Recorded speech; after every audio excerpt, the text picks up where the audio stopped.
Saya mengikuti perjalanan kasus ex pemain Oriental Circus Indonesia.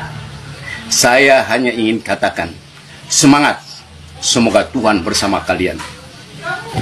Dulu kalian bungkam dan bisu karena ketakutan. Hari ini saya bangga karena kalian berani mengatakan kebenaran. Ini tindak pidana yang berat. Dan menurut saya, bukan hanya wamen yang harus turun secepatnya, tapi menteri juga harus turun. Menteri Hukum dan HAM, Menteri Tenaga Kerja harus segera turun itu. Untuk sementara tutup taman safarinya, ya, atau tutup sirkusnya untuk berhenti beroperasi. Oke, halo teman semuanya, assalamualaikum warahmatullahi wabarakatuh. Kembali lagi bersama saya Cak Mam Vlog. Nah, oke teman semuanya, bagaimana kabarnya? Semoga selalu diberikan kesehatan, lancar, rezeki, mudah segala urusannya. Oke, amin amin ya robbal alamin. Oke teman-teman semuanya, ya, di kesempatan kali ini saya memberikan video reaction kembali ya. Nah, ini terkait masih seputaran dengan kasus sirkus di Taman Safari Indonesia teman ya, yang kini apa namanya ya, berujung ke ya ini teman, langsung ke komisi berapa itu ya, di DPR, di parlemen ya, semuanya ini antara yang karyawan dan juga si pemilik pastinya ya. Nah, jadi di sini ada beberapa video yang akan saya sajikan untuk teman semuanya ya.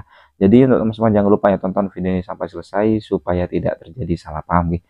Oke, tidak usah berlama-lama lagi, langsung saja kita simak video selengkapnya berikut ini, monggo.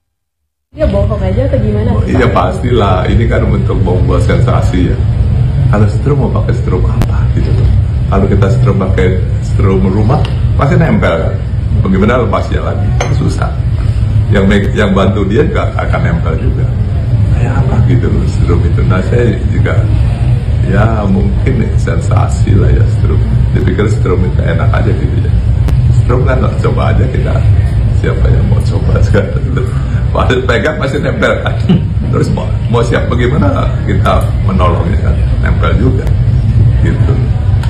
Pak, kalau untuk langkah hukumnya Pak, ini kan ada potensi seperti pemerasan ya Pak. Ya. Seperti mereka minta angka 3,1 M tadi gitu. Lebih. Itu iya, lebih ya Pak ya. Itu gimana Pak? Nanti boleh dielaborasi nggak Pak? Ke depannya itu langkah hukum yang akan diambil seperti apa, kapan mau dilakukan dan bagaimana? Maka dari awal kita nggak respon, kita mau lihat siapa nih, siapa yang apa pemain yang utamanya ya, bukannya anak-anak itu pasti gitu kan, siapa yang mendanai anak-anak ini, dan pasti ada seseorang yang gitu, yang kita nggak mau apa mencederakan anak-anak itu ya. Jadi kita juga nggak pernah menyatakan anak-anak yang asal usul dari mana, nggak enak lah, mereka kan sangat gitu ya, artinya nanti sangat terpuruk lah gitu ya, kalau meskipun mereka tahu sih sebenarnya, tapi ya nggak usah diumumin di tempat ramai. Itu sebabnya kita tutup mulut terus, nggak pernah mau bicara untuk membela itu sebetulnya sih. Tapi oknumnya yang apa, sutradaranya ini yang harus kita itu. Bukti-buktinya sudah ada ya Pak? Oh, sudah ada. Sudah ada. Sebagian ada. Pak, kalau untuk pembicaraan dengan Kementerian HAM kan kemarin mereka bilang minggu ini ya mau ngobrol dengan. Saya malah belum tahu, saya dengar gitu ya, bukan ke saya mungkin ya. Akan memanggil untuk berdialog. Ya saya belum ada. Belum ada. Saya belum tahu. Oh. Kalau dipanggil mungkin dari Pak Tony sendiri tanggapannya bagaimana Pak dari kementerian? Ya kita siap aja gitu. Cuma saya tanggal 19, tanggal 20 ada rapat ya ke Korea ya, sampai tanggal 26. Tapi kalau sebelum atau sesudah ya saya bisa. Bukannya saya nggak berani, memang udah ada jadwal. Udah ada jadwal. Kabur dari sirkus, kita nggak pernah berhubungan lagi dengan mereka. Gitu. Kita kan semua keluarnya kabur Pak. Apanya kabur? Ya? Siapanya kabur? Kita nih semua. Kita kabur, oke ya. Kabur dari sirkus itu, gitu. Jadi kita memang sebisa mungkin bersembunyi dari mereka agar gak ketangkap. Soalnya saya pernah kabur tahun 86, saya ditangkap, dipukuli. Kakak saya pun gitu, kabur, ditangkap, dipukuli. Tangkap, pukuli. Iya. Oleh pihak Sirkus itu yang melakukan Pak Fran Manansang. Itu udah disampaikan ke kuasa hukum. Sudah. Waktu itu saksinya siapa? Teman-teman. Teman-teman. Iya. Yang bersangkutan ada? Iya. Oke. Sekarang, apa unek-unek Ibu untuk disampaikan di sini di ruang ini? Apa harapan atas apa yang telah Ibu terima waktu itu? Ya, kita mencari keadilan, Pak. Ya, keadilan semacam apa yang diharap? Ya, kita bagaimana baiknya lah, kita pengennya mereka diadili apa bagaimana? Oke. Soalnya kan kalau saya tidak menerima yang seperti Vivi sampai disetrum, seperti Butet dikasih kotoran gajah mulutnya. Saya tidak menerima itu, yang ini menerima. Ya, jadi gini Bu, dalam aspek posisi pekerjaan, kan yang saya pahamin ya, mohon maaf kalau takutnya saya salah, sirkus itu kan dilatih. Ya. Dilatih bagaimana caranya untuk agar pada posisi pemain sirkus itu siklusnya demikian. Mohon maaf ya, takut salah. Ini menyampaikan aja. Tapi di sisi 30 tahun lalu dan pada posisi sekarang terungkap, kan dianggap seolah-olah mengeksploitasi. Di zaman itu teknologi memang mungkin sama sekali terbatas. Nggak ada lah cerita ini barang. Handphone susah, ibu lari dari situasi untuk menyelamatkan misalnya. Nah, sekarang tadi kenapa saya tanya? To the point aja. Apa sih kira-kira yang ibu pengen harapkan dari keadilan yang pernah ibu terasa dieksploitasi? Nah, dari proses ini, kuasa hukum apakah pernah mencoba untuk berkomunikasi dengan pengelola misalnya? Agar terjadi nih situasi. Nah, saya lagi mau tanya dulu Pak, kuasa hukum, ke yang bersangkutan. Satu, menaikkan IDA Pak. Untuk IDA, mengalami suatu yaitu tuduhannya kepada kami atau melantarkan saudara Ida ini, memang Ida mengalami kecelakaan kerja, yaitu saya tidak bisa mengungkapkan itu betul kejadian, bahwa yang namanya sirkus memang penuh resiko. Saya sendiri juga sakit juga Pak, pinggang saya, tapi tidak main terapis Pak, saya mainnya adalah main akrobat Pak. Nah itu semua tentu ada kedisiplinan untuk standarnya, kedisiplinan untuk kepada semua segala-galanya. Namun kami memiliki bukti waktu jatuh langsung pakai pesawat Garuda, yaitu tiketnya ada, nanti bisa dilakukan juga, dibawa tanggal itu juga masuk ke rumah sakit Sumber Waras, dioperasi dengan dokter yang ini ada juga buktinya, dan juga dirawat, dan itu Bapak Ibu anggota Dewan yang terhormat,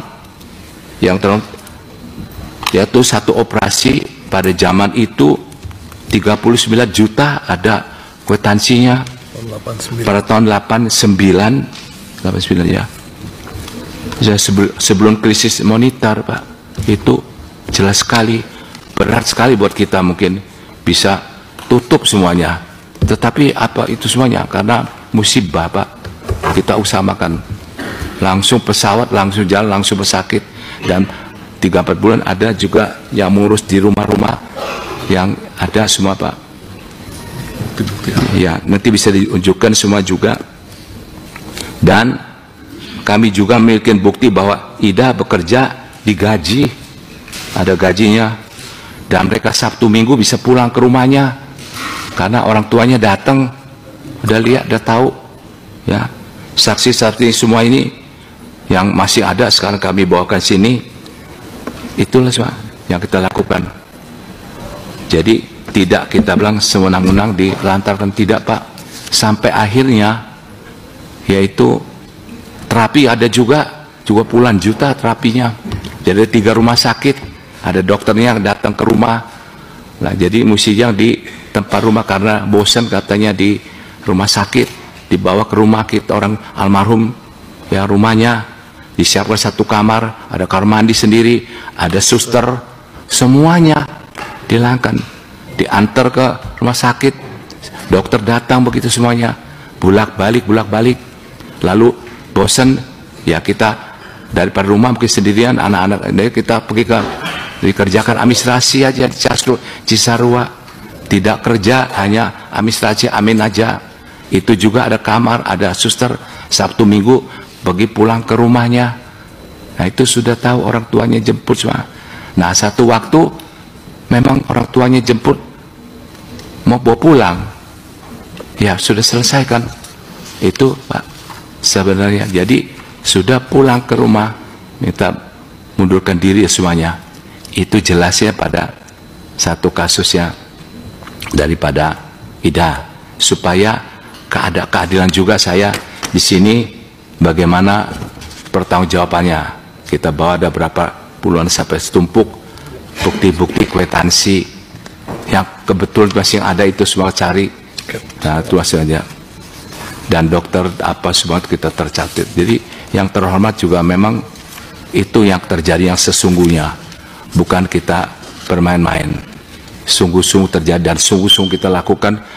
Dokter terbaik, saya ingat Dokter Lukas terbaik itu di Sumber Waras, itu yang dipanggilkan. Bahkan bagaimana janjinya itu sampai orang tua saya tidak orang. Hormat Bapak Ahmad Saroni, Wakil Ketua Komisi 3 DPR RI. Mohon maaf ya Pak ya, tapi saya lihatnya statement Bapak kok aneh banget ya Pak. Kasus Taman Safari itu bukan kasus kecil Pak yang bisa diselesaikan pakai cara kekeluargaan. Ini case bisa masuk case internasional Pak. Ada kasus eksploitasi anak, ada kasus perbudakan, ada kasus penyiksaan. Jadi ini bukan kasus main-main Pak. Kalau Bapak bilang statement dari masing-masing pihak nggak akan ketemu, ya emang nggak akan ketemu karena masing-masing merasa benar. Atau salah satu pihak ya mencari pembenaran. Iya nggak etis gitu kalau Bapak nyaranin ini pakai cara kekeluargaan nyelesainnya. Yang etis adalah minta kasus ini diusut sampai tuntas. Karena korbannya banyak Pak, nggak cuma 1-2 orang. Kalau masalah mana yang benar mana yang salah ya mari dibuktiin di proses hukum nanti. Salam damai untuk semua. Saya Samsudin, asal Kabupaten Dompu, Nusa Tenggara Barat, usia 65 tahun, agama Islam. Saya pernah menjadi karyawan Oriental Circus Indonesia selama 10 tahun lebih, dari tahun 1981 sampai dengan tahun 1993 sebagai teknisi, MC, dan pengurus perizinan pertunjukan di berbagai kota di Indonesia. Saya mengikuti perjalanan kasus ex pemain Oriental Circus Indonesia. Saya hanya ingin katakan, semangat, semoga Tuhan bersama kalian. Dulu kalian bungkam dan bisu karena ketakutan. Hari ini saya bangga karena kalian berani mengatakan kebenaran. Dan saya terima kasih kepada seluruh netizen yang sudah mendukung teman-teman saya. Terima kasih kepada seluruh mass media yang sudah meliput dan menayangkan kasus ini. Apresiasi khusus saya pada Bapak Happy Sebayang dan Cak Soleh yang telah memberikan motivasi dan pembelajaran hukum pada teman-teman. Terima kasih Pak, Bapak hebat, luar biasa. Bapak memiliki empati dan rasa kemanusiaan yang tinggi, tanpa memikirkan hasil akhir dari kasus ini. Saya himbau pada teman-teman, ex pemain dan ex karyawan teman-teman saya, agar mendukung dan memberikan semangat pada teman-teman yang tengah berjuang. Terima kasih. Boikot sirkus di Taman Safari, atau sekaligus Taman Safarinya diboikot. Apabila memang benar ini terjadi, ya sebagaimana diucapkan oleh korban yang speak up, sudah beberapa orang, bahkan mungkin puluhan yang berani speak up terhadap peristiwa yang terjadi, perbudakan yang terjadi, penyiksaan yang terjadi di dalam sirkus. Ini bukan hanya melanggar HAM, ya, ini juga melanggar tindak pidana, baik itu penganiayaan, TPPO, tindak pidana perdagangan orang, karena dari kecil mereka dipisahkan dari orang tua, ya. Ini tindak pidana yang berat, dan menurut saya bukan hanya wamen yang harus turun secepatnya, tapi menteri juga harus turun. Menteri Hukum dan HAM, Menteri Tenaga Kerja harus segera turun itu. Untuk sementara tutup Taman Safarinya, ya, atau tutup sirkusnya untuk berhenti beroperasi. Lakukan evaluasi, lakukan interogasi, ya, secara menyeluruh. Terkuak kekejaman, kekejian bos Taman Safari, guys. Waduh, sementara diboykot dulu deh, sampai ini ditangkap, diadili, dan terang benderang kasusnya. Karena ini parah, sudah mengeksploitasi manusia, memperbudak manusia, kejam, keji, jahat. Ini jahanam ini, nggak boleh dibiarkan. Ayo Bapak Dedi, Kang Dedi Mulyadi, Gubernur Jawa Barat, dan para kepolisian, tangkap, adili, dan penjarakan supaya adil dan bijaksana. Mereka yang dieksploitasi berikan sesuatu hal yang menggembirakan. Sementara boykot dulu Taman Safari supaya tetap memberikan makanan pada para hewan-hewan, ya. Nah, oke teman-teman semua, jadi itulah barusan video reaksi yang bisa jadikan ya. Ini terkait dimana kasus sirkus Taman Safari Indonesia, yang mana satu sama lain antara pemilik ya, founder, dan juga si pemain sirkus ya, atau ya Ida tersebut ya, karyawan ya, itu saling memberikan kebenaran atau penjelasan ya satu sama lain, entahlah ini gimana ya untuk usut tuntasnya. Dan tadi sudah berada di komisi DPR teman semua ya, itu penjelasannya. Dan banyak sekali netizen yang mengatakan boykot dan boykot. Nah, untuk teman semuanya gimana tanggapannya dengan kasus ini, yuk komen di bawah sini ya. Sampai bertemu di video selanjutnya. Saya Iri, wassalamualaikum warahmatullahi wabarakatuh.